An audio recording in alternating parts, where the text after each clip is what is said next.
Boone, looking spiffy with the fresh haircut. It looks like you shaved on in the mustache that time of year. Yeah.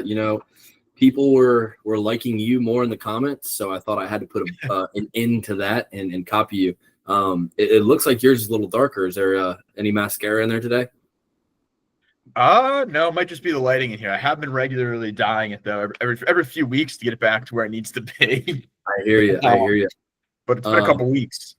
Well, we can't get started without talking about that shirt you've got on. Where are you at? Spain, Italy? What's going on? Unfortunately, I'm in Oklahoma, and so I figured, what to do when you're in a shitty place? Spruce it up, try to pretend like you're somewhere else. So that's what I decided to go with. I know what that shirt's for. That shirt is for tequila on the airplane day. Absolutely, for tequila on the airplane day. Tell me about it. I need to know. It's exactly what you're hoping for. It's a good tequila. It's going to get the job done for you. Did everything I was hoping for. Did the man next to me, was he a little confused when I ordered it at 8:15 this morning? Yeah, but that's okay. I was going Dallas to Tulsa, Oklahoma, and I had to try it. It was worth it. It was good. I'm excited to have it in my repertoire. Am I probably going to order it more often than the Woodford? No, but it's nice to have, and it's good. Everything I was hoping for there. So what is that flight like at Dallas to Tulsa? It can't be more than what, an hour and a half?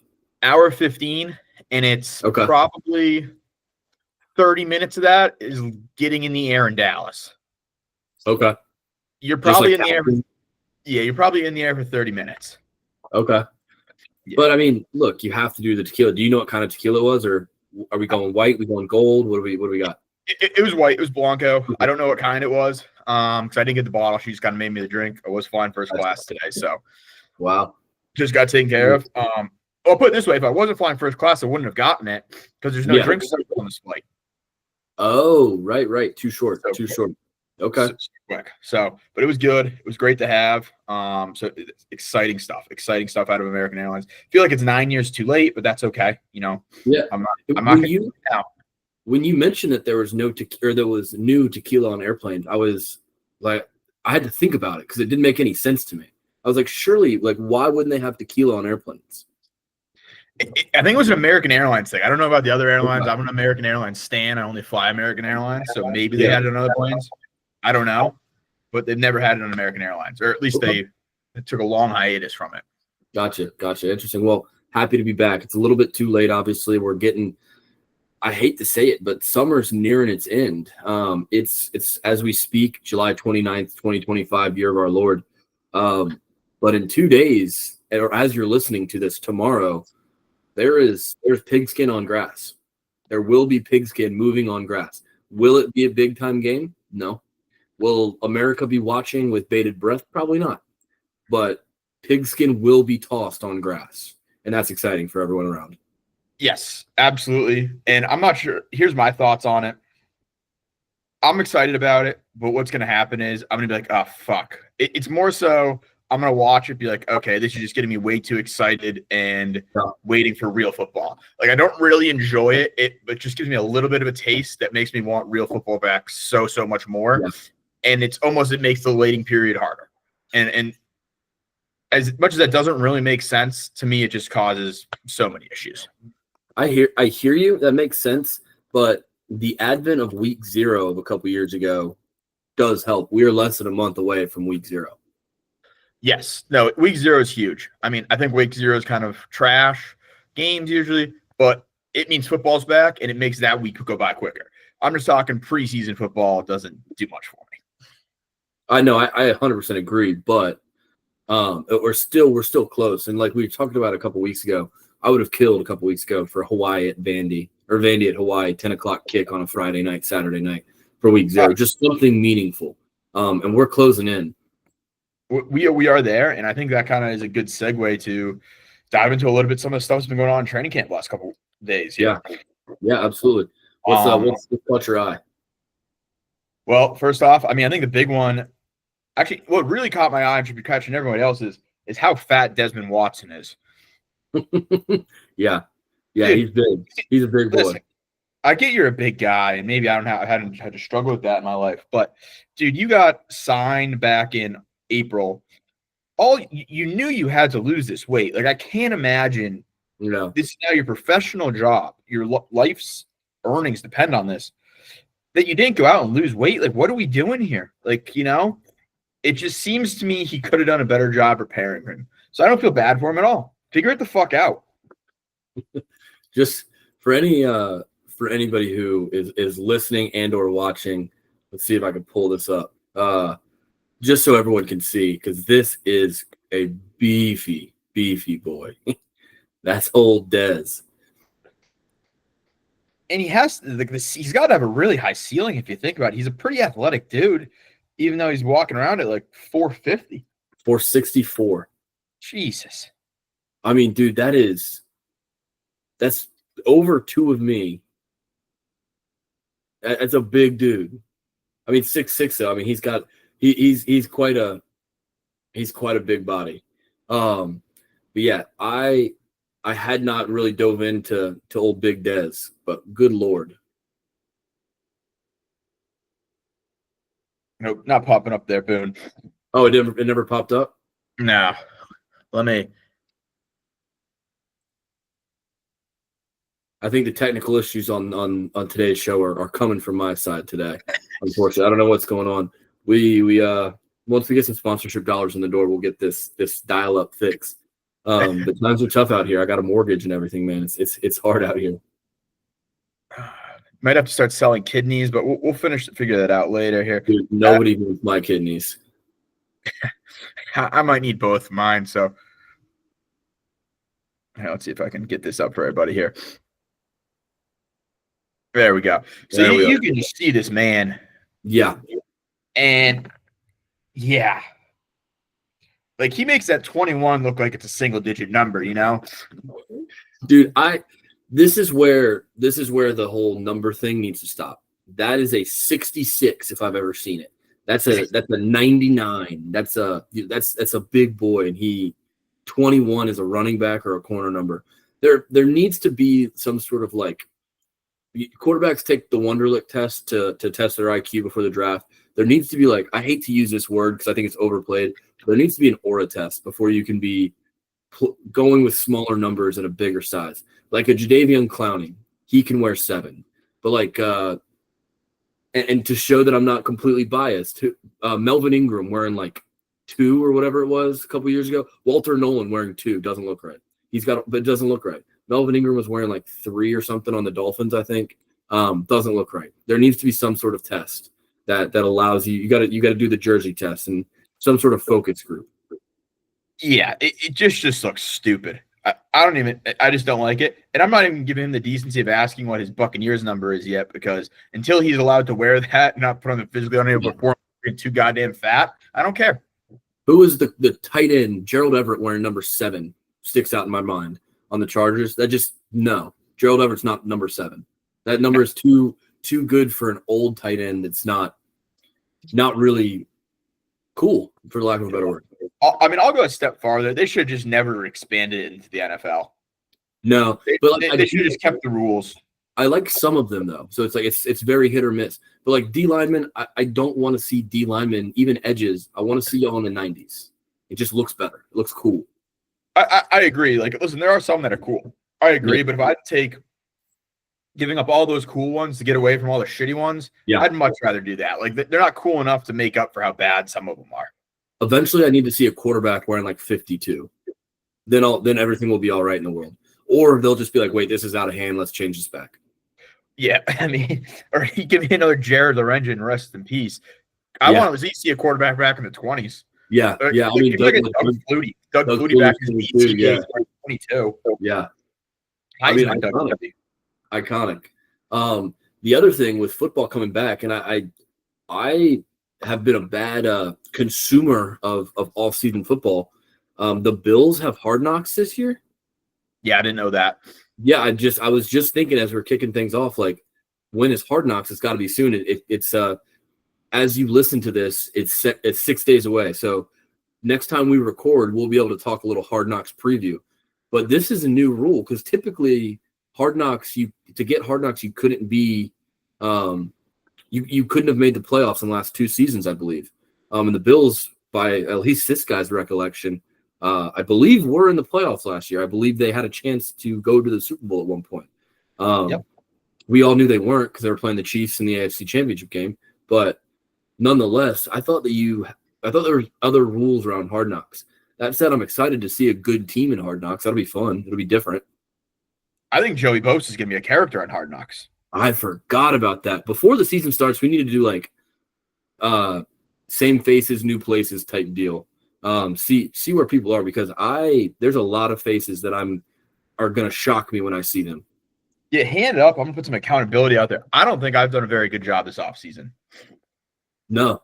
Compared to other off seasons. Maybe not as much has happened, and maybe there isn't as much, but I feel like I haven't done as much or am not as aware of as much. I blame the Pacers' run in the playoffs. I was obviously preoccupied with that. That run went about a month longer than it should have in my typical, fandom. So, for me, it's only July 1st, really, if I think about it that way. Yeah, I mean, I guess that's an excuse if you want to use that, but yeah, listen, after we're double time next few weeks, catch up. Yeah, but no doubt. And speaking of, there are some pretty excited to announce a couple of new things for the show as we get closer to football season. Maybe some expanded scheduling. Maybe do another show for y'all so we can really dive into previewing and reviewing the game weeks as they come. We'll touch on more of that as we do some of our NFL and college football breakdowns in the coming weeks. I think we should do the right thing and wait until August to really dive into some of this stuff. But August is here next week, so just be on the lookout. We'll be announcing stuff on the Twitter. We'll get some more content engaging with y'all. So really appreciate the people listening and that have been listening, but excited for football season, because as we've made no bones about, Evan and I that's definitely our top sport, and we will be diving into every single game that we can. I did pull up the week 0 schedule, and God bless those people in Honolulu, the Rainbow Warriors, for giving us another day. It's a shitty schedule, but it's football nonetheless. Your Kansas Jayhawks are playing. Stanford at Hawaii is another good game. There is one good game we have that week, though. Who do we got? Iowa State at Kansas State. Noon kick, Saturday, August 23rd. That's a real football game. Yep. That's going to be the first real football game. Kansas State -3 is the opening line. So obviously we'll dive into that for sure. It's in Ireland. So chaos always ensues in Ireland. But listen, a meaningful game. I'm excited to talk about it. We have some good week 0 games. Off the cuff, I'm thinking Iowa State. Off the cuff, I haven't looked into it, but that I can dive into that later. I am too, because it's not really at Kansas State. It's in Ireland. But I do know Kansas State is bringing back their quarterback. Iowa State lost at least their top receiver, maybe their top 2 receivers, if I'm not mistaken. So we'll see. But like I said, we've got some research to do ahead of that. And by research, I mean I'm just going to watch a couple clips on Twitter and make a bold opinion that I stick with for the rest of the year. I'm excited, man. I know we got to keep on track because football's coming, and we talked about this yesterday, not to get too ahead of ourselves. But football's almost back. That's all. I'll leave it there. And as Boone mentioned, we'll at the end of the show today, we're going to conclude on those things, tell you what you guys can look forward to in the next coming week. Some big changes, some additions, and then a new scheduling that we're going to try to stick to have a little bit of more formality and validity to some things as we move forward. But Boone, I do want to make sure we kind of get back here on track, looking at the training camp. We talked about this a little bit yesterday in our pre-show conversation. A couple big names got cut, and kind of for 2 very different reasons. I want to first dive into the Christian Wilkins one out in Las Vegas. And so I'm not sure what you've heard about this. I've heard some stuff that he went around, and I guess it became an HR issue is why he was cut. Yeah. I'm an HR consultant by trade. This is a nightmare what they're dealing with. This is it's not good stuff. He's been on camera. He's been on clips, grabbing dicks and fingering buttholes. He's done that. He appeared to take it maybe farther, maybe less far. I don't know. It depends on what you think. But what did he do, Christian? Or what did Christian Wilkins do, Evan? So I heard he was just going around kissing dudes in the locker room. That's what I heard. I don't know if it was on the mouth, on the forehead, on top of the head, what the situation was. I guess some incident happened or won something, kissed somebody. That's what I've heard. How true that is, I have no idea. But That's what I heard happened. I know he's been a weird guy, and to me, it sounds like he might have just kissed the wrong guy. But Yeah. he's a big name in that locker room, so it Yeah. makes you wonder, who did he kiss? Like, was Yeah. it Max Crosby, Yeah. Brock Bowers? Like, what another name is it? Or is it Here's- just an HR issue and someone report him? You got to go. Yeah. Here's the question. The real question people are asking. I'm looking at my DMs and people are asking. We need Evan's answer on this topic right now. Would you rather be kissed on the mouth by Wilkins, have your dick grabbed by Wilkins, or have his finger in your butt?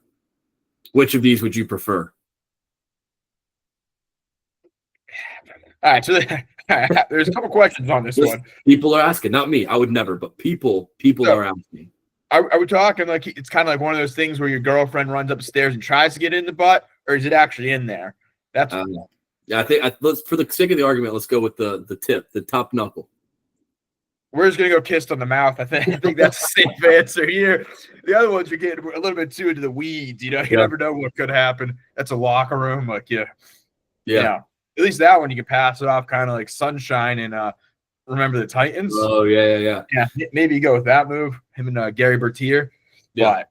But I don't know if the other two. I don't know how you play those down without full blown. You got to hit him in the head, something. So well, and that's the thing. He's a big guy. Yeah. How do you react?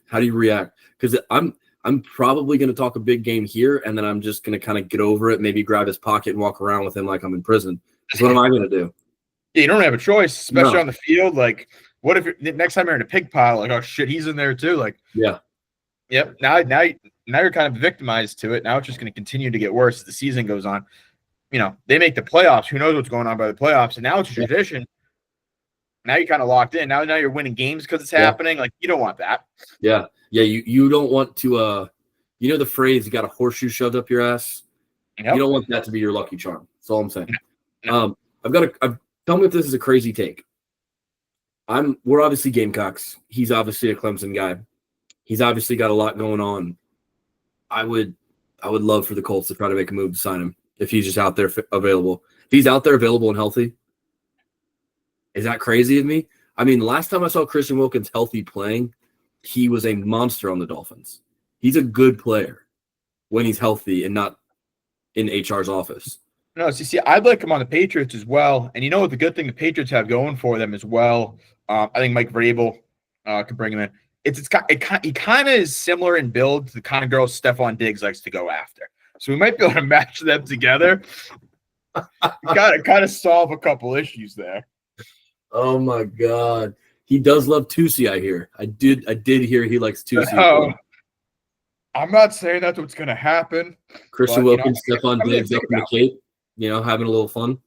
Yeah, listen, guys are going to be guys, and, maybe we just look the other way for a year. Yeah, hey, listen, football fans, sports fans get levied this a lot of times by people that aren't sports fans. If you win, I'll make an excuse. I don't care. I'll look the other way. Yeah. You bring a Super Bowl to Indy, I don't care. I'll look the other way. There's quite a few things I can look the other way on. Like, there's certain things I'll draw the line on. I'm not going to say where that line is in case I have to move it going forward. But right now, it's a pretty movable line. Yeah. Listen, I'm a stick person. It's okay. I agree. Winning is everything in my mind. So yeah, I agree. Outside of like, don't mess with kids and don't mess with kids, don't hit females, and don't kill people. Those are kind of my three. Yeah. Yep. And on the kill people side of things, like, just let's make sure, not to kill people. Aaron Hernandez, maybe wait a year, Aaron. Like, we had a Super Bowl, but that's neither here nor now. We talked about Henry Ruggs. We've already talked about him this offseason. But moving on before we get canceled, before people even start watching the show, we got another big name big name cut. And this one I like to dive into because I am a Titans hater. They're in my division. I think they're a joke. And they made a trade that I think most of America was pretty on the same side of.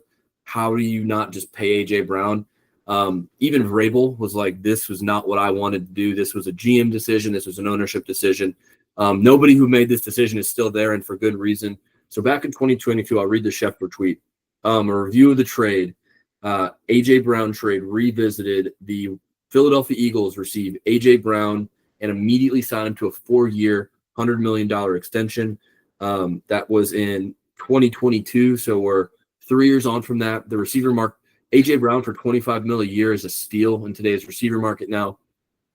The Titans received the number 18 overall pick, got Treylon Burks, who everyone said was the same kind of player out of Arkansas. He did look like a good player, I won't lie, but how do you trade when you have the guy in the building?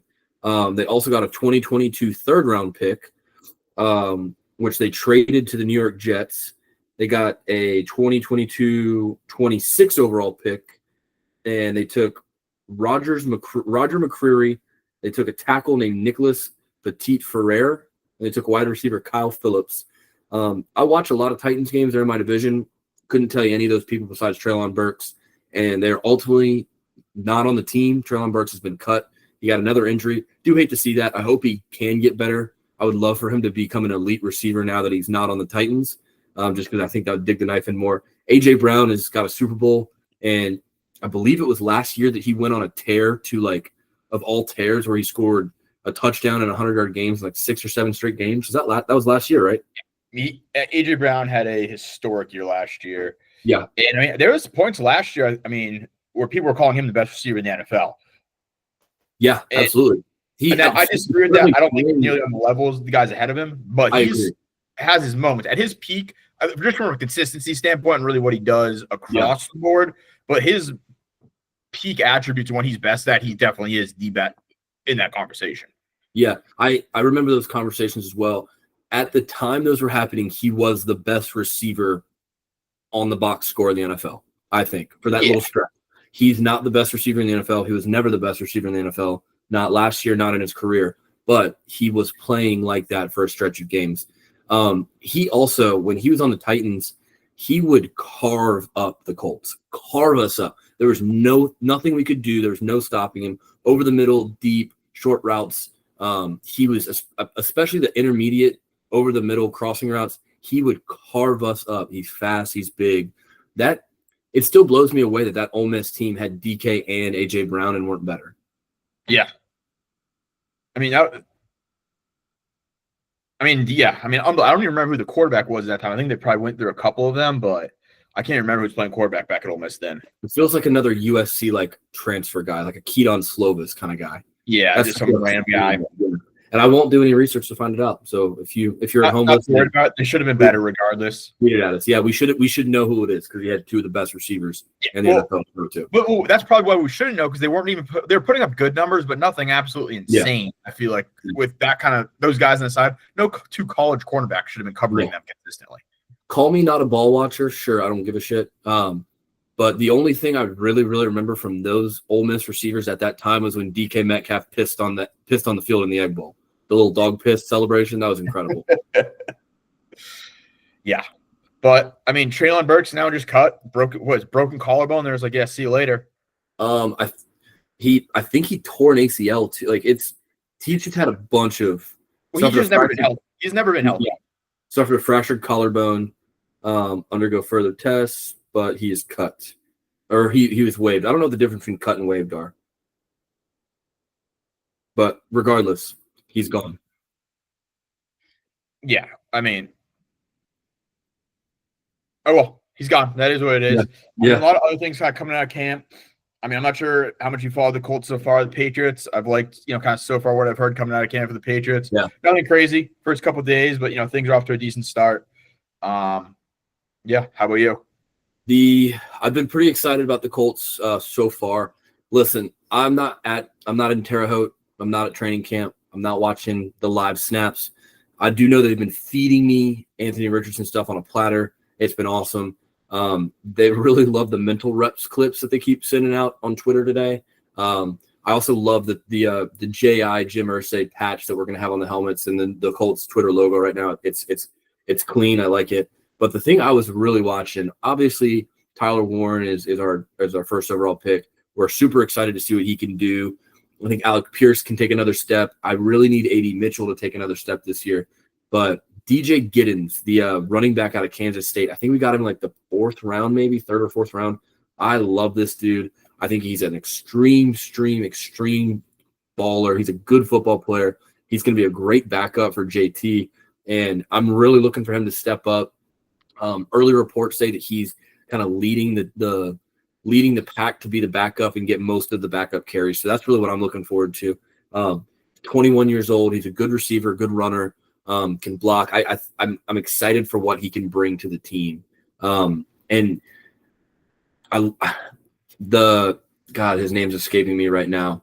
The guy who dropped the pass, 31, that dropped the pass against the Texans 2 years ago when Gardner Minshew, the fourth down pass. God, this is going to kill me. It's not important. But I'm tired of seeing him on our depth chart. He dropped the fourth down pass when we should have won the game. And it's, yeah. I'm going to get roasted for not remembering my own player's name, but it is what it is. Especially when he cost you the game. Maybe you just tried to forget it. Yeah. Maybe that's what it is, but yeah, that's tough. Apparently Drake Mays looked really good. However, I will say apparently there's a surprising position battle going on in Tyler Goodson. At the wide receiver at Patriots camp. I was kind of wondering, Kendrick Bourne, who was 3 years ago, was our number one receiver. Now, listen, I'll be the first one to say that's not a good thing when Kendrick Bourne's your first wide receiver. Yeah. But apparently he's battling for the fifth position right now. And then that's going to our fifth wide receiver is going to end up becoming the sixth wide receiver once the players come back. So that was kind of interesting for me to see out of camp. It's also encouraging for me to see out of camp too, just that we might actually have some people to throw the football to this year, which is something I've been hoping. Mac Jones had it, or hoping he'd have it. He didn't have it. Turns out Mac Jones sucks. And now I'm just hoping Drake May gets it before he sucks too and loses all his confidence. Like we've talked about before, I think young quarterbacks, it's such a confidence thing. If you lose your confidence early, now I'm not saying this is all quarterbacks. Some guys they just have it. They just have it, and they're going to be good no matter what. They'll figure it out. But there's other guys who probably could have had a great career, and they lose their confidence at some point early and never have the opportunity to get it back, and it costs them their career. I think there's plenty of examples about that, throughout this year. Ryan Leaf comes to mind immediately on something like that. Yeah. But then you have other guys like a Jamarcus Russell. That was not a confidence thing. He was just never really that good. He was lazy. And he likes coding. I mean, Ryan Leaf, I think, lost a lot and going to the wrong situation where it's like a Peyton Manning. I think he still had it between the ears, but he went to the right spot in that draft. So I couldn't agree more. Yeah. So there's that. I do have one other football offseason training camp news. Former Colts running back Nyheim Hines famously traded to the Bills, not famously if you're not a Colts fan, but traded to the Bills a couple years ago when they were really, really tanking. I love Nyheim Hines. He was an unbelievable second running back, great pass catcher, and then had the two kick returns in the game after Damar Hamlin died on the field. Super emotional scene. I think it was 2 off seasons ago. He was jet skiing, like just whatever, and got his leg pinched between 2 jet skis, almost lost his leg. He's been out for 2 years. He's finally back in the NFL. He's on the Chargers. So I'm hoping good things for Nyheim Hines. Just an awesome football player by all accounts of what coaches have said. An incredible locker room guy. So really excited to see him hopefully back on the field. He has a lot of Darren Sproles kind of feel to him. So it feels right that he's on the Chargers. So excited to see him back in football. Another guy that's very similar to that, and I unfortunately hate what he did to me in college for the most part, is Hunter Renfro's back this year. And he looks, kind of same thing. I mean, he went to Clemson, but I will say, as of all Clemson players, as much as he killed me, you got to respect everything that guy does on a football field and the way he goes about it. I give that credit where credit's due there. Walk-on guy, just, all accounts, just kind of a salt of the earth guy, just a great guy. Gritty locker room guy. And Looks are he's doing really well. Apparently he looks unbelievable going in and out of his cuts. He was at points the year before he left the NFL, very Lad McConkey-ish towards the end of last year, just just very similar players, just uncoverable coming in and out of like quick routes. Just not as top end speed, but the quick cuts in and outs, but just not as much over the top speed as you would see with like a Lad. I obviously live in Charlotte, but there's a lot of people really high on the Panthers from what they're seeing. Obviously, it's all training camp, Twitter shit, but I like what they've done at receiver going into this season.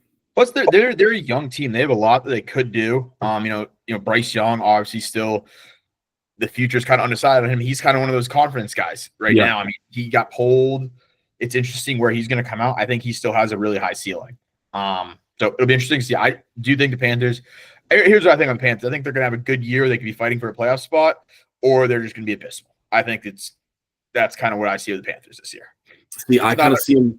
I see him more in the 7-10 to like at best 9-8 kind of team. I don't see them going. I don't see them getting 10 wins. See, but here's the thing. I don't think that division's going to be very good. So like, I think the Bucks will still be good. I think the Bucks could be good, but I don't know. The Bucks seem to always battle a lot of injuries, so I never fully count the Bucks in. I do. I am so high on Emeka Egbuka, kind of filling in that role. I've got Jalen McMillan in my dynasty league, and I was really high on him going forward. I think Emeka Egbuka just does everything he does, but better. Chris Godwin is still out though, so or at least I think he's still out recovering from the dislocated whole lower leg, where his toes were scratching his hamstrings at one point. I think the Saints are going to be the worst team in football. I hate to say it about our guy Spencer, but I think they're going to be really, really bad. Tyler Shuck, I think, is going to start, and I think he's abysmal. But, I mean, back to the Panthers, with Tet McMillan him going really stretching the field, huge body, big player. Leggett just really work.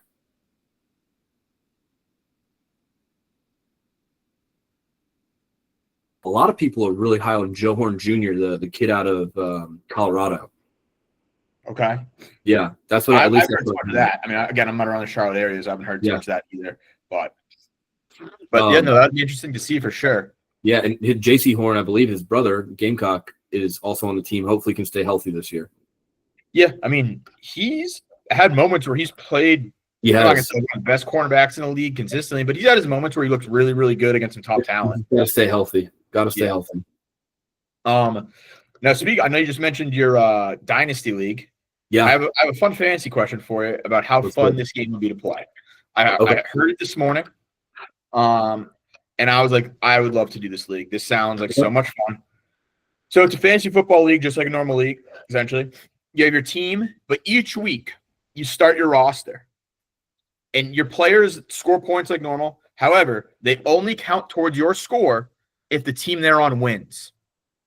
Interesting. So, like, you could have someone put up, let's say, wide receiver goes for 350 yards, 3 touchdowns, puts up like 45 points, but his team lose, you get 0. Interesting. So each week you got to pick, hey, who's playing this week? Who are they playing? Yeah. It makes it way more difficult, and I think a lot more fun. I don't know how hard it would be. I it's kind of preliminary. I could see it being incredibly frustrating, but I think it'd be a lot of fun to play a league like that. Think about having Joe Burrow and Jamar Chase last year. Mm-hmm. Like, both finished in the top 2 or 3 and just no wins. Makes a guy like Brock Bowers like pretty irrelevant in the first couple rounds too. Like yeah, I think he's projected to go in the second round in most drafts. But that makes him a big risk. I kind of love that. Yeah. So I didn't see anywhere you could play it. Someone just kind of brought it up to somebody. Like, hey, I've heard about this. I'm like, I kind of got to figure out a way to play that. That sounds like a ton of fun. So I heard about another one. I hope I don't butcher this, but essentially, like, think about a standard 10-person league. For the draft, everybody draws straws, and whoever has the short straw, they don't get to draft at all. So you have essentially just 9 teams drafting, and then after the draft is over, that 10th team gets to sign whoever they want off the available players list. If any week you lose to that team, you have to give your whole roster to that player. So you get to, if you win as the waiver wire guy, then you essentially get to pick the team you beat. You get to pick any players from that team and give them whatever you want. And that player that just lost to you is now the waiver wire guy. See, I just can't imagine that, like, you ever get out of that hole though. Is the waiver wire guy? I don't know, man. It just takes one bad week and you have the right players.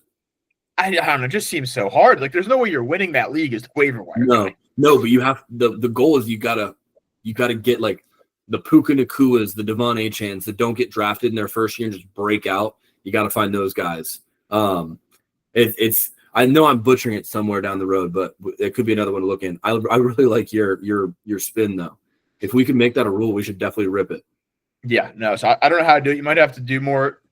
Basically, do it yourself, where the league just set up and you pick who wins each week. I don't know how you do it, but you might have to have the commissioner custom like custom score adjusts at the end of the week. Yeah, like I don't know how you would do that. I've never looked into it. I've never looked into it. Like I said, I found this out about 8 hours ago. Okay. And one other thing I got, this is kind of some bad news. How crazy is it the NFL building got shut up yesterday? Dude, yeah. It was the NFL building in like BlackRock, the bunch of other stuff. Hedge fund management. So sad. Yeah. People are getting crazy. Everyone just keep your head on a swivel, I guess. But I'd mention that quickly. Sorry from some news.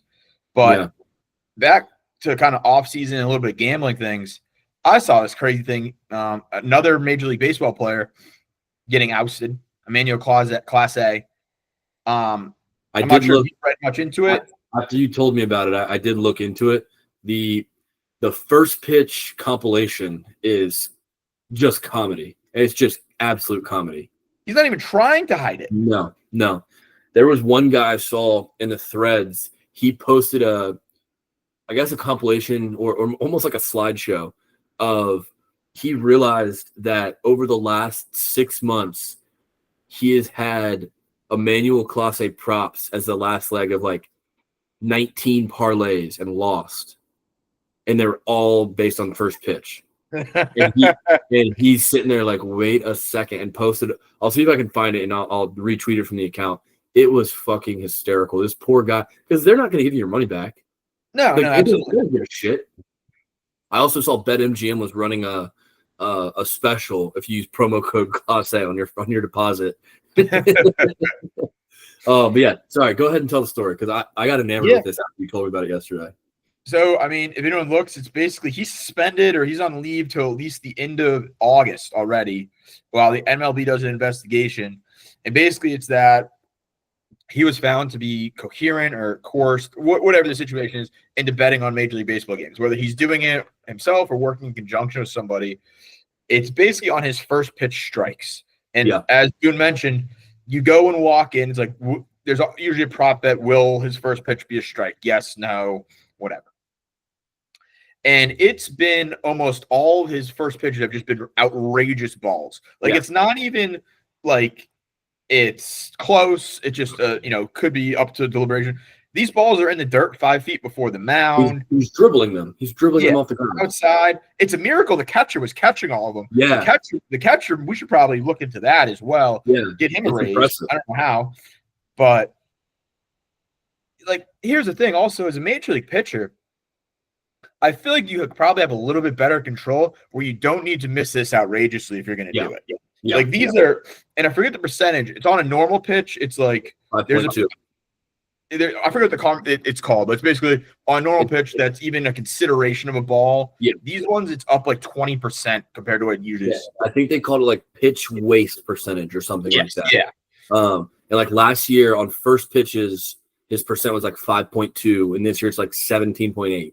Yeah, just out of control. Yeah. And now he's getting busted for it. He's 100% going to get in trouble for this. Yeah. Like, it's blatantly obvious. I don't know how you explain it. Yeah. It'd be one thing to say I'm wasting the pitches, but like he's wasting them in a way that the hitter just knows he's going to waste them. Like even when you're wasting a pitch as a pitcher in the major leagues, I know you're at least making it go over the plate. So the batter may lose his mind and swing, but just what an idiot. Like, dude, if you're going to cheat, I'm all for it. If you want to do it, you want to bet on games, I don't really give a shit. Do whatever the fuck you want, but at least make it fucking a little less obvious. Yeah, and I don't. If you're making like MLB money, how much coercion do you really need to be? Like, how down bad is your family that you got to be doing these props, man? Like, I don't know. Unless you involved with like the cartels or something. That's what I was gonna say. Unless like that's the only thing I can think. But it's just idiotic, stupid. He's fucked at the end of the day. He just fucked. We probably won't ever see him pitch again, is my probable guess. Yeah. He's probably pitching down in Mexico. Maybe. He might be in the Dominican. Yeah. But I mean, I don't have too much other sports news here going on today. I do have a couple things I want to dive in with you, but I want to see if you had anything else you want to jump in with before I have a couple questions for you. No, man, I that covered a lot of what I was thinking. So again, we're close. There's a lot of sports news. I mean, the only other thing I could think of is Trump saving college football, but that's been talked about ad nauseum. It's a non-starter. It's just funny. It was a funny headline to read, especially because it came from like government press. Trump saves college football with whatever bill. It makes no difference. It was just funny. That's all I really had. Hey, well, while we're getting a little political, another thing, the person we have talked about in a while, Sydney Sweeney. I'm not sure if you've heard about this. The Levi's. Yeah, listen, I'm not going to get into it, but if that's what people are getting upset about nowadays, like, guys, please just find something else to worry about. Like this, it's like you're making a story out of something that really just shouldn't be a story. That's all I'm going to say on it. People every once in a while need to take a step outside their Twitter echo chambers. Yeah, like relax, guys. Every once in a while. Yeah, but so I got a question for you, and I'm going to ask it to you in two ways. Yeah, there's going to be two sets of answers. Okay. And I'm pretty sure we're going to disagree on this. So maybe I'm wrong. Maybe I'm wrong. I got to tell you something. All right. So there's three main breakfast carbs that everybody has that are sweet treats in the morning for breakfast. You got your pancakes, your waffles, and your French toast. Those are the big three. I want you to rank them the first time. There's going to be two rankings, 1 through 3. The first one is the average, the absolute average. So just an average stack of pancakes, average waffle, average order of French toast. 1 through 3. Okay. And then you're going to rank them again at their upper echelon, their absolute best. 1 through 3. All right. Go ahead with the averages first.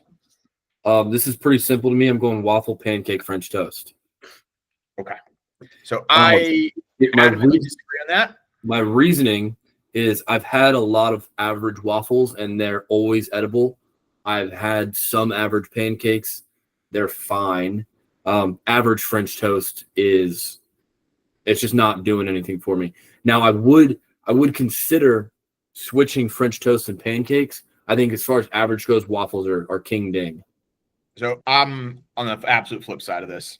Really? I think just the average pancake is really good. It's going to be good. There's just a very solid average pancake, especially here in America. I think your average French toast, to your point, it's really not knocking my socks off. It's kind of just but it's okay. It gets the job done if you do it right. I think waffles in general are just trash if you get a normal waffle. Absolutely. I disagree, because the waffle, if you're talking average, the average waffle is pretty much made for you. It's like you don't have to do much besides pour the batter. Whereas like an average pancake, you're leaving yourself up for a lot of user error on the average side. Yeah, but I think they come out a lot. And I'm just thinking, like, I say a lot of hotels a lot, those waffle machines, they just don't come out very good to me. So, like I said, I figured we were going to be complete opposites on this, and we're starting off with a bang. I think the average waffle is dog shit. Actually, I'll go to this far. You won't ever see me get an average waffle. It just won't happen. It just won't happen. I won't be getting an average waffle. Fair enough. All right. Now, give me your upper echelon. You're talking like at their peak. Absolute peak. So waffle, think you're in fucking Belgium. Okay. If I'm going at their peak, I'm going French toast 1, waffle 2, pancake 3. Okay. So now we're on the same track here. I think if you get a banging French toast, like the good thick bread, they know what they're doing. It's not soggy, but it's not hard. There may be some fruit on there, a little powdered sugar, thick bread, nice little egg wash. That is good. It's just the margin for error on a French toast because of how much more effort you got to put into it. That's why I had it ranked so low on the average. But if you're getting peak on French toast, there's not much better. Now, I don't want a lot of the frill on my French toast either. Like if I'm talking peak French toast, I want some blueberries, some strawberries, some syrup, and some powdered sugar. Don't put flowers on it. Don't put that much extra garnish on it. Don't put anything that's not edible on it. But yeah, if you get the top of the top titty French toast, yeah. Waffle, I'm coming in obviously number 2. I like to go snowboarding out west a lot, and they always have the little waffle cabins. Those are some of the best waffles that you can get. I've been to Belgium, had a waffle there, incredible. Pancakes, I think there's a clear separation for that tier for me. French toast is pretty strong up front. Waffles pretty comfortably too, and pancake. I'm not a big pancake guy in the first place, and I don't know how you really dress up a pancake to beat out the other two when it's top tier. So I think you nailed that. The only thing I'll say is I have mine almost as French toast 1A and waffle 1B. Like I think there's a very, very minimal, and then there's a significant. I'm talking. Yeah. There's never once in my life been like, oh, these pancakes are absolutely unfucking believable. However, I will say this: I'm a big, like I said, average pancakes. I'm at a diner. I'm the guy that's ordering a 3 or 4 stack for the table, people to pick at. It's a great play if you're in a group of 4 or more. Just so someone has it there. Table pancakes are easy to pick at. However, I will also say I've also done the same thing with French toast if it's just 2 of you. That is a play as well. It's a good move. I've never thought about that. There's a place here called Superica. It's a Mexican place. They've got an unbelievable brunch in the morning. And they do have a big-ass brunch pancake at the Mexican place that I will say is very good. Shout out Superica. Great food. But, pancakes are kind of non-starters for me. I'm not all that intrigued. That said, I do love the table pancake move. The one thing I will say about pancakes, and these aren't included, I fucking love crepes. Crepes are incredible. Crepes are in a league of their own. Yeah, I've had them in France before. They're a whole nother ball game. Different. Because I also like I'm a savory crepe guy. I like the savory. It's like a little French burrito. Yeah. No, I think that was a great question. I do also like the banana Nutella crepe. You know, my dad used to do this as a kid. Or when I was a kid, he used to do this, and it still sticks to me. I haven't thought about it in years. We're a big Eggo waffle family. Very Midwestern of us, I felt like. But he would go peanut butter on the Eggo waffle, then syrup. I will say you got to give it a shot. It's not bad. It's not bad at all. I don't hate it. The thing is, I'm not a big peanut butter guy. I will give it a run. Yeah, I will give it a run. But specific to Eggo, like don't ruin a good waffle. No. Eggos aren't really waffles. They're Eggos. It's really a dented pancake. Yeah, more so than a waffle is. Yeah, I agree. I think that's good. I think that's a good question. Okay. Yeah, I had to bring it up. I forget when I thought of it, but I was like, I think we'd be a little opposite on this. You kind of made me want some French toast now. I'm not gonna lie. See, I've been kind of wanting good French toast, but again, that's the point. That's my issue. Like, you gotta have good French. Like, it's gotta be good. I recently stumbled across this loaf of bread that they have at the Harris Teeter down the road, and it's got like cinnamon sugar butter, like almost like crystals in it because it's meant for French toast. It's like this thick brioche bread that comes like cinnamon sugar buttered, and you just pop it on the thing and it becomes like super rich. Oh man, it's incredible. Or if you're doing like a Monte Cristo with that, nice. Here's also a thing too. I want to throw this out there. I just thought of this. Give me some of that butter from Texas Roadhouse. Put that in my French toast. That might be a play. Big time. Wow, that's a great call. Great call. Let me add one more thing. How do you feel about a little bit of maple syrup getting on your bacon on a breakfast plate? I love that move. I guess this is actually when I do like pancakes. I'll get a little like Taco Bell's now selling this as a thing, but everyone with a soul has done this at one point in their life. You take a little bit of the egg, you take a little bit of the pancake, some bacon, make a little taco, dip it in the maple syrup. That's a move. Okay. Little breakfast taco, but with the pancake as the taco. I'm not breaking any glass ceilings here. People have done that. But to answer your original question, yeah, I'm a big fan of that. Especially you got a little applewood bacon, maple syrup on there. Yeah, and here's my rule on that too. I'm never going to put the syrup on the bacon myself. No, I want it to run onto it and then eat it at that point. That's how you want to do it. I think if you're putting it on there, I think it gets a little weird. I don't know what that is. I'm a big let the food touch kind of guy. I don't need to mix it all into a bowl unless that's what I'm having, like a breakfast bowl. But no, I want some spillage. I want some spillage over there. Like I want the yolk to run in my toast. I want the pancake syrup to run into the bacon. Yeah, give me all of it. Perfect. Love it. Yeah, I got one for you. All right. As far as fast casual places go, and there's going to be maybe some debate, so I'll just knock it into two right here. Chipotle and Jersey Mike's. You can only have one for the rest of your life, and you can only have one thing from that place. So whatever your favorite bowl is, whatever your favorite sub is, which are you going with? And what is that order? All right. So question on this. Are we going – I want to take it a step further. Okay. Because basically with your question, I can still cheat. I can still go get subs other places. I can still go get bowls other places. No. So you see, you're basically saying I got to pick my favorite bowl place, okay. I'm picking either my favorite bowl place or my favorite sub place, and that's it. Yeah. Okay. But you got to think they've got to be available everywhere you go because you can't bring this if you can't pick your favorite local Dallas sub spot because you travel too much. If you're in Tulsa, Oklahoma, you're just shit out of luck. You ain't eating. Okay, that's good. All right, so my initial thought was I do like subs more, generally Yeah, speaking. I But the do problem too. is I get sick of the same sub too quickly. So That's like my fair. sub is like I want diversity when it comes to a sub. So I think I'm gonna go Chipotle. Okay. My answer would be Cordoba, but there's not enough of them. Yeah, that's I fair. go Chipotle with the same bowl every time, Yeah. just a steak and chicken bowl. But the reason being, it's not because I want that more, just because I get like the same sandwich I would get sick of, the same Chipotle bowl, I don't ever get sick of. So I can keep going Okay. back to that. I think I'm gonna be good, get the protein in. The sub, like I want a diversity in my subs. So if I Okay. start with the same sub, there'd be an issue. If you go to the same question, but you get the whole menu at either place, are you going sub then? I'm going sub for sure, and I'm going. See, this is tough for me. This is a really, really hot take, and I know it's the wrong take. You going Quiznos? No, Jesus Christ. Dude. You said hot. I don't know. I love Jimmy John's bread.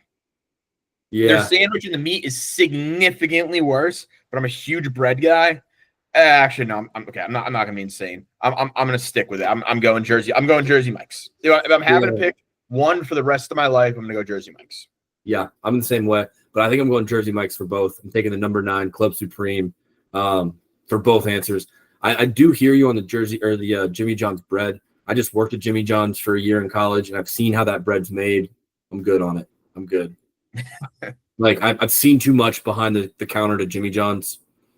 Other problem with Jimmy John's, and it's a huge advantage over Jersey Mike's, is Jimmy John's has Coca-Cola products, Jersey Mike's does not, and nothing goes better with a sandwich than a fountain Coca-Cola and a bag of chips. I agree with that. You do get the benefit of a Mountain Dew at Mountain Dew isn't bad. Mountain Dew is not bad. Mountain Dew is a side piece. It's not an everyday hoe. No, exactly. Like I get sick of it, which is a problem. For sure. And I'm never getting Pepsi. You're not seeing me get Pepsi. No. I've got to be real hungover, and there's nothing else that is even close to it. I actually still know. I'm just gonna go with water. Yeah.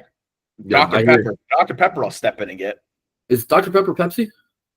Yeah, well I got one here at Marriott, and Marriott's are Pepsi products, but so I don't know if it's like I think it might be not technically under the Pepsi brand, but they can sell them. Okay. Unaffiliated. Yeah, something like that. Did you ever, speaking of Dr. Pepper, sorry, we've got off a little bit of a tangent. Did you ever try the Dr. Pepper Blackberry? Yes. What do you think? Not a fan. It was okay. I'm glad I tried it. I don't ever need to have it again.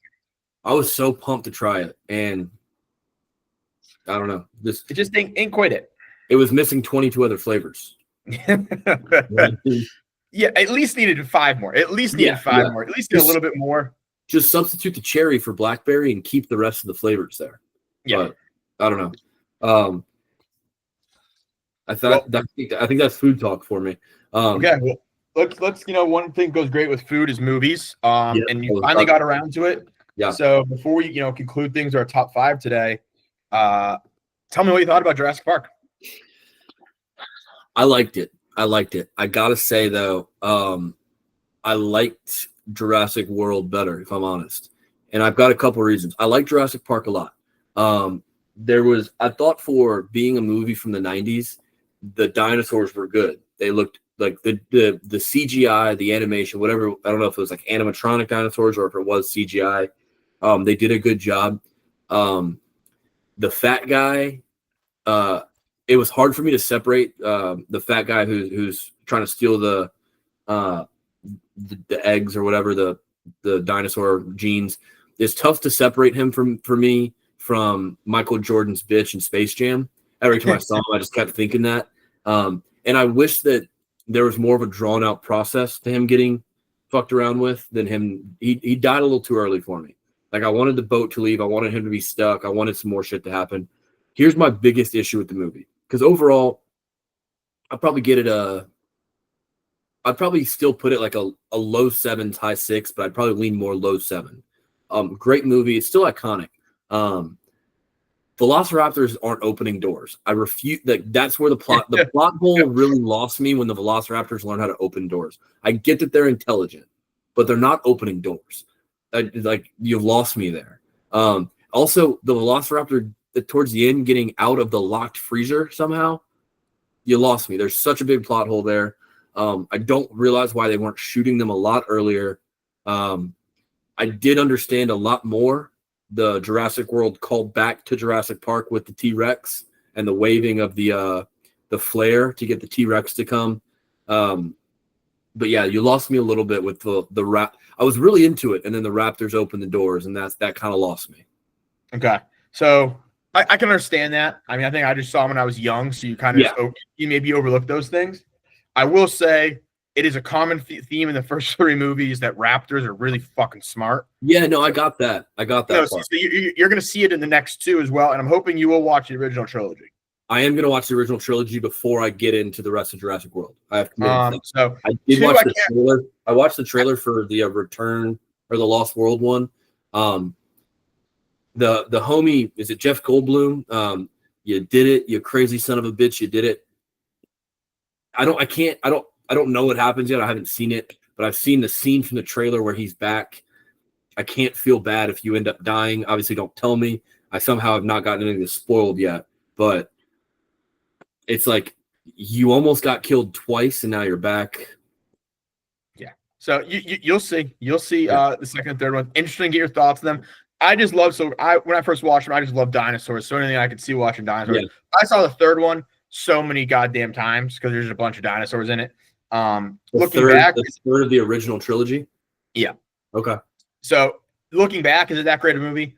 I really can't give you an answer. The problem is because I have so much nostalgia from the movie that I can't give a good answer on how good the movie actually is or how much I like it because I'm weighed down by that. Totally fair. Anyways, excited to hear your thoughts on 2. But without further ado, I know we're coming up on an hour here and wanted to dive into, continue what we've been doing of top 10 or top 5 offensive players, and really probably our last one we can really do here. But let's go top 5 wide receivers since 2000. My list is insane right now. It's absolutely banana land. I had to cut myself off at about 40. And it got to the point where I knew I couldn't pick anymore. I was just having fun looking back at names. Yeah. I got some that are just confused. I think I tried my best here and looking at my list. I went with some throwbacks. Is kind of what I wanted to do on this list. I don't think I have too many recent history ones. There's a couple names that were just unavoidable. But yeah. So I think you went first last time, right? Because you took Reggie Bush, or did I go first? And you took Saquon. Yes, I went second last week. So would you like to go first this week? Or would you like to go second this week? I'll go first this week. I don't really have a name. I'm not sure. Do you have a 1-1 you have like? I have a 1-1, but I also have a 1-2 and a 1-3 that are all really clear. So I'm good with either. All right. Like my top 3, I'm completely clear on. So I'm good with either selection. I had to list these out to tier 1, tier 2, and tier 3. And there's the only reason I had it listed out that way is because I don't know that I'll get all the way to any of the tiers, but there's some guys that I'm going to want to go take just from nostalgia purposes. Yeah. Before we start, can I ask a clarifying question? Yes. Do players that are still playing, they don't count, right? Out. Can't. Okay. Then let me go ahead and just wax poetic that Jeremiah Smith would have been on one of our lists if he was eligible, because I think he could be the best college receiver we've ever seen when it's all said and done. I wouldn't have taken him because he's only done 1 year. There's other guys on this list that have gotten on my short list by 1 year. What I've seen from Jeremiah Smith already, I think he could be the best receiver in college football history. Yeah, I mean it's very possible. Oh man! So, however you want to do this, let me know. You can go. Are you? I'll let you go first. I'll let you take the first pick. I have no idea where I want to go with it. Well, I'm going with Michael Crabtree. I looked back at his numbers. Unbelievable. I can't remember the years he was there, but I think his first season he had 21 touchdowns. His second season, 19 touchdowns. Texas Tech, Graham Harrell, some of the most ridiculous catches. At one point, even in the NFL, when he wasn't, a top dog anymore, still had some of the most reliable, unbelievable hands. Michael Crabtree, not only for how good he was and his stats he put up, but doing it at Texas Tech, some of those huge upsets. I'm feeling good about that old Crabs. All right. He was in my consideration. I'm going to go with the other guy, kind of playing a similar part of the country, and I'm in Oklahoma right now. 2-time Blittenkoff Award winner, Justin Blackmon. Yeah, on my list. I don't know that I would take him this early, but on my list. I had to for pure stats and points numbers and Yeah. how dominant he was on a not great football team. Yeah. I mean, he was on a stretch with some iconic Cowboys receivers. Not Dallas, obviously, Oklahoma State, but all right. And then from there, the human highlight. Actually, no, I can't do it. I'm gonna go with another guy, just numbers wise. Devontae Smith had one of the best wide receiver years of all time. People don't realize how hard it is to win a Heisman as a wide receiver. not only that, but if you really think about it, he caught the Tua pass in overtime against Georgia to win the Natty. And won a national championship. He was in my top 4. I think I agree with you. He gets overlooked because a lot of those names, Judy Ruggs. I mean, even Judy Ruggs, even before that, though, some of those Alabama names that we'll probably get to here in a second. I'm not gonna lie, my top 3 was all still available.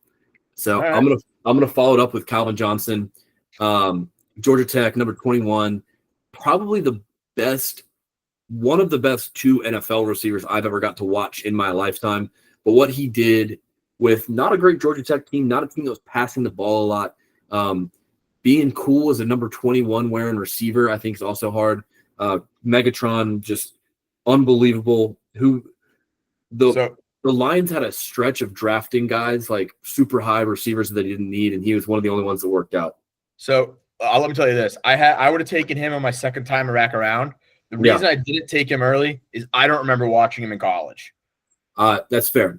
I am because I kind of remember it. Like I remember hearing highlights. I almost remember it like pre-draft highlights, but I remember actually watching him play.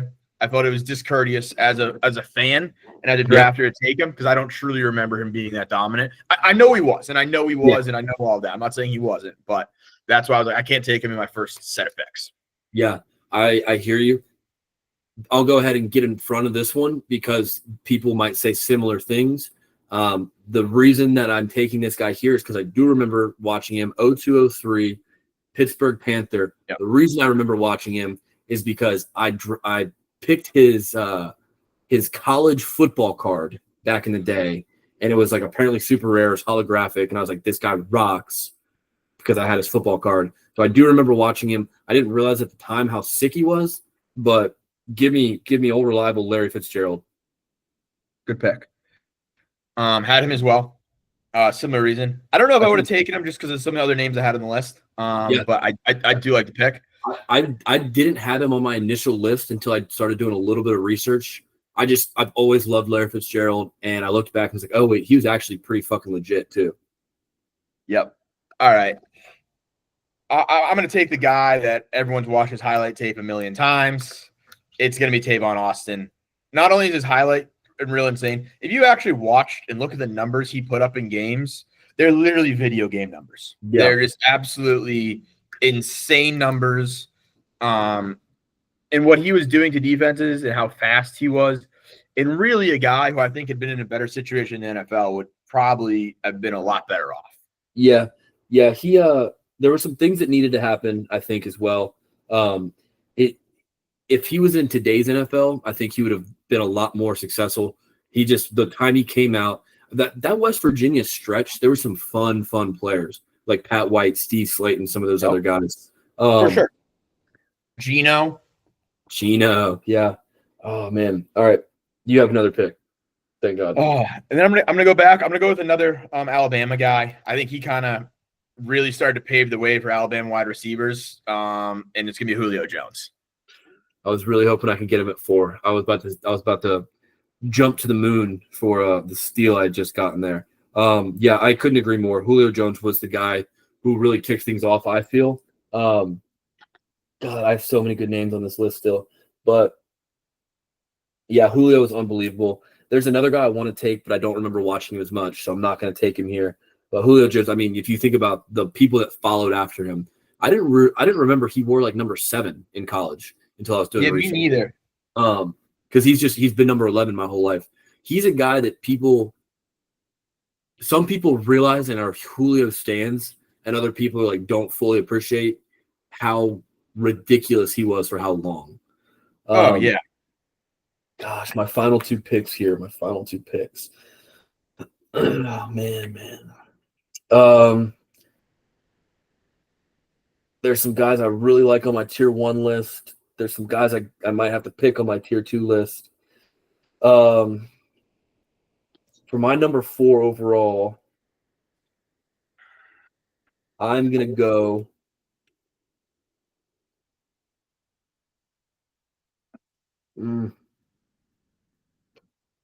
I gotta do it. I gotta go.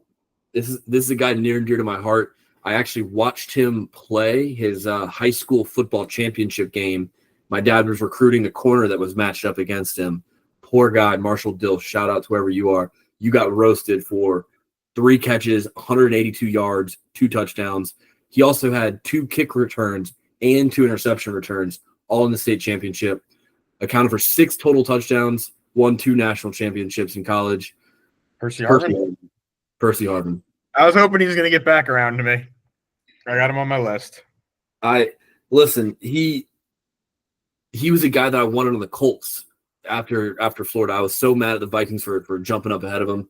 People forget how fucking dominant Percy Harvin was. Everyone's like, "Oh, those Florida teams are that good." He was the best player on that Florida team, far and away from an athletic standpoint. Like, ask anybody on that Florida team, they're saying that he was a nightmare. He's why we were so good defensively.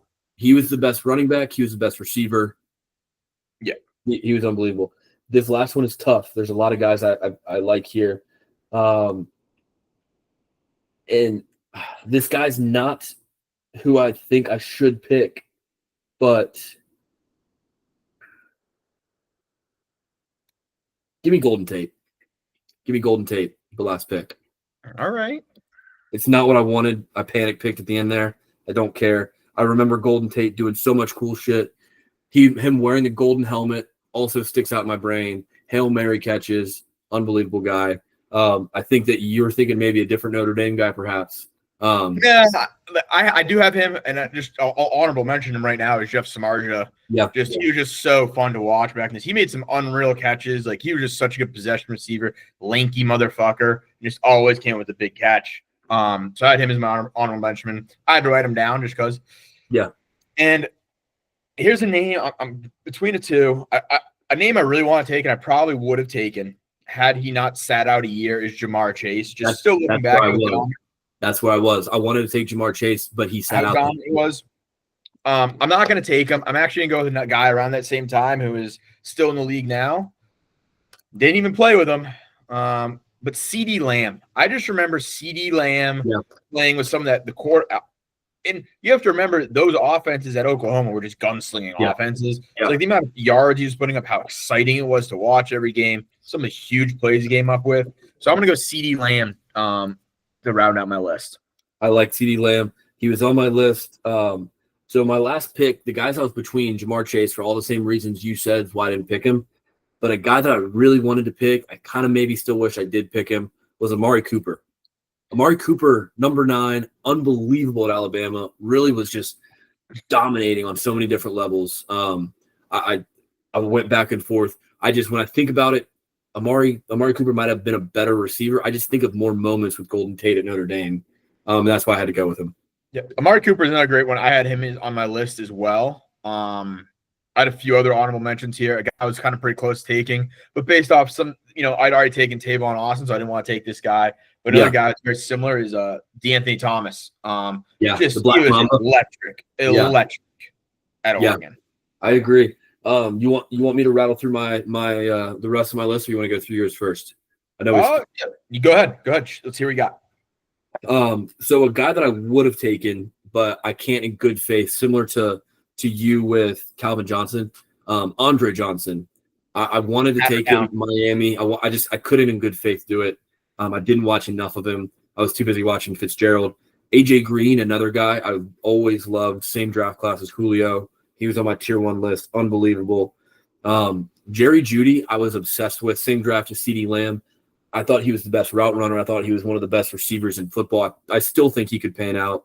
Dez Bryant, while we're talking Oklahoma State. Dez Bryant. Well. Mike Williams, USC.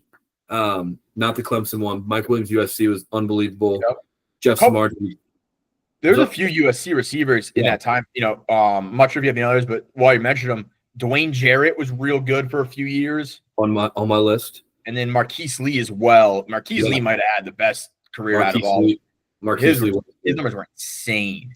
MH2, I think you could mention. I think on a list like he gets left off a little bit because I don't know that he did anything that much different for me than Olave, Garrett Wilson, all those guys did as well. And I just think Jeremiah Smith is going to be better than all of them. But MH2 deserves a shout. The next couple guys are, well, Malik Neighbors, while we're talking about more recent guys, unbelievable. If you look at his actual numbers, just not enough sample size for me. But then I got some dudes in the past. Jeremy Maclin, unbelievable guy. I remember him just dominating. I think that was still Big 12. D.D. Westbrook, the pre-CD Lamb. Greg Jennings, I didn't realize how good. I couldn't pick him either because I don't remember watching him in college, but I forgot how good he was. I saw his name as well. Same. I didn't remember seeing those kind of numbers back then. Roy Williams, Texas. I do remember watching him. This guy's a guy that his stats made me want to mention him. I didn't watch him, so I couldn't pick him. But Jarrett Dillard. Do you know this guy? Name sounds familiar, though. I can't remember where he was at, but I was looking at some of his stats while I was looking through some lists today. Unbelievable numbers. Mike Evans, obviously. We all remember Johnny Manziel. No one cares to remember who he was throwing the ball to. And then finally, Hollywood Brown, another Oklahoma guy. I had Hollywood. Hollywood is so fun. Just some of the announcements. There goes Hollywood. Like, just had a perfect name for explosive offenses. Like, he really did. Who else? Who do you got that I didn't say? So other than that, you probably knocked most of mine off there. The only name I kind of mentioned here a second is Jay Jettas. I mean, I just remember that team with Burrow, kind of similar to Malik Neighbors. I just don't remember him being in the spotlight as much. I mean, I'm sure the numbers are still there. He had great numbers for a couple of years, but really domination kind of came once he got to the NFL. It was hard for me to pick Justin Jefferson when Jamar Chase was there. Yeah, I remember Jamar Chase being like, this guy's going to be better, but he sat out that year, which was frustrating. So, yeah, exactly. I mean, they were both insane. Just being able to watch, it was like, who's Burrow throwing the ball up to? And they were just both always wide open. Didn't matter, yeah. Go ahead. But, yeah, no, that was all I had receivers-wise. I mean, there's so many good ones. They were just so exciting to watch. And I think right now we might be in a time period where there's 4 names I can tell you right now who are 4 young guys. Ryan Williams, Jeremiah Smith, obviously. Yeah. Coleman out of Auburn, who you're really high on. And a guy that's not quite there yet, but I am incredibly high on, and I think he could make that jump this year, is Wingo at Texas. Yeah. We'll see. 4 young guys. So I think all 4 of those guys are potentially, going to be – I mean, Jeremiah Smith could get drafted top 3 overall right now. Jeremiah Smith could have been drafted last year in the top 10. Ryan Williams would be a top 10 pick if he came out too. So these guys, those are a few names to look at as we move forward this year and into their futures. They have each of those guys has 2 years left. That's insane to say. They're going to be on these lists in years to come. Absolutely. Ryan Williams at one point was like the youngest player in college football or something. He was like 17 for half of last year. He just turned 18. Yeah. But I mean, always fun, Ev. I know we've got a couple notes to talk about for upcoming. Do you want to jump into anything, or you want me to kind of kick some stuff around? Yeah, no, I'll let you kick it off here, and then I can add anything else in. So we appreciate everyone that's been watching and taking views. I know we always joke about the 2 or 3 of you. We do have around 10 of y'all that have been watching, and we really enjoy being able to talk to y'all and hang out with y'all. We do have some exciting news coming up in the next couple weeks. Obviously, with football starting, a lot more games. We're going to be expanding to 2 shows a week. And going forward with that, so we can really dive into reviewing the week that happened and then previewing the week ahead. So probably not starting until probably week 1. I don't know that we need to have the 2 shows for week 0, but we'll keep everyone updated with that. We're also going to be adding a new co-host as well. So there will be 3 of us. They will be joining us next week. So pumped about that. Really excited to continue growing and being out there a little bit more on social media, having a little bit more of. Obviously, we don't want to have a professional look yet. We're just 2 buddies that like talking ball and hanging out. If we didn't have this platform talking now, we would just be kind of texting and on the phone doing the same thing. So excited to share some of the dumb shit that we talk about, like pancakes versus waffles versus French toast. But excited to add another voice into the fold. I think we've got a lot of cool things coming on. And the big piece we're super excited about, I won't spoil it yet, because got to build a little bit of suspense, leave people on a cliffhanger. We've got a really exciting guest coming on in a couple weeks to break down some football with us, especially before college football season kicks off. That's all I'll say for now. Stay tuned. We'll keep kind of talking about that a little bit more. What did I forget, Evan? Yeah, no, I think you touch on everything. Really excited about the new guest coming on, especially the new co-host coming on, excuse me, and he'll be on with us every week going forward. And then once we do 2 shows a week. So our plan is now to continue recording on Tuesdays, have something out for you guys Wednesday morning. And then also we'll be recording Thursdays and having something out Friday. Yeah. Tuesday's show will mostly be a recap show, whereas our recording show on Thursdays will be a preview show. And do our best to kind of stick to that and be consistent with that as well. And on top of that, bigger thing is, we've kind of both talked about, Boone mentioned it earlier in the show. We're really big football guys. That's our bread and butter. It's what we know to talk about. So kind of going forward, that's where our focus is going to be on most of these shows. Like you see, we'll probably bring up a little bit, like we do today with baseball. But for the most part, it's going to be football going forward. And we're committed to, even in the offseason, having more to talk about, doing research on our own to do that. Yeah. I will say one last show we will do that's going to be away from sports and something we've hinted at throughout the whole summer is we will be doing a tier ranking list of all 50 states. Me and Boone will preview that a little bit, but that'll be a show that's going to have almost nothing to do with sports and just kind of one last kind of fun hypothetical show before the football season gets kicked off. But other than that, we're excited to bring that to you guys next week. And that's kind of all I have for you guys. Yeah, dude, I'm pumped to offend some people's hometowns. I think nothing gets people more offended than telling them where they grew up sucks, and it's because I said so. So really excited about that. I do think we have some fun tiers and rankings going forward. We might have to upgrade to top 6 since we'll have 3 people. So we won't be getting rid of our drafts. It might just be expanded to a top 6 to keep things kind of flowing, mathematically speaking, I suppose.